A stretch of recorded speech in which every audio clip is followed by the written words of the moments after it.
मालवणमध्ये निवडणुकीआधी भाजप कार्यकर्त्याकडून पैसे वाटप, आमदार निलेश राणेंकडून पैशांची बॅग दाखवत रवींद्र चव्हाणांवर आरोप, तर घरात जाऊन स्टिंग ऑपरेशन करणं किती योग्य, चंद्रशेखर बावनकुळेंचा सवाल।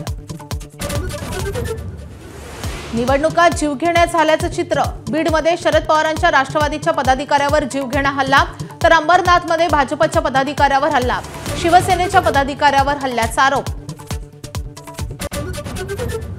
मुंबईतील गृह प्रकल्पात स्वस्त घराचा आमिष देऊन कोट्यवधींची रोख गुंतवणूक केल्याचा आरोप, निशित पटेल यांची पोलिसात तक्रार, मुंबईचे महापालिका उपायुक्त महेश पाटलांवर आरोप। निवडणुकात जीवघेण्या झाल्याचे चित्र, बीडमध्ये शरद पवारांच्या राष्ट्रवादीच्या पदाधिकाऱ्यावर जीवघेणा हल्ला, तर अंबरनाथमध्येही भाजपच्या पदाधिकाऱ्यावर हल्ला। 29 महापालिकांच्या प्रारूप मतदार याद्यांचा कार्यक्रम निवडणूक आयोगाने पुन्हा बदलला। आता प्रारूप याद्यांवर हरकत आणि सूचनांसाठी 6 दिवसांची जादा वेळ।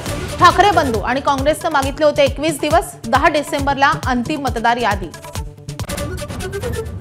हिंजवडीत वीज चिमुकल्यानं खोलीत कोंडून अंगणवाडी सेविका आणि मदतनीस बैठकीला, मुलं रडत असल्यानं प्रकार उघडकीस, अंगणवाडी सेविका मदतनीसांवर कारवाई होणार का?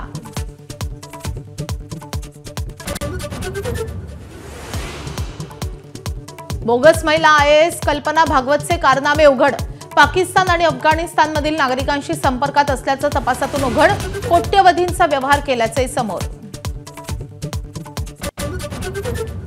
ABP माझाच्या बातमीचा इम्पॅक्ट, नागपुरातील चंपा ते खापरी रस्त्याच्या कामासाठी 80 कोटींचा निधी मंजूर। ABP माझानं बातमी दाखवल्यानंतर बावनकुळेंनी दिलं होतं रस्त्याच्या कामाचं आश्वासन।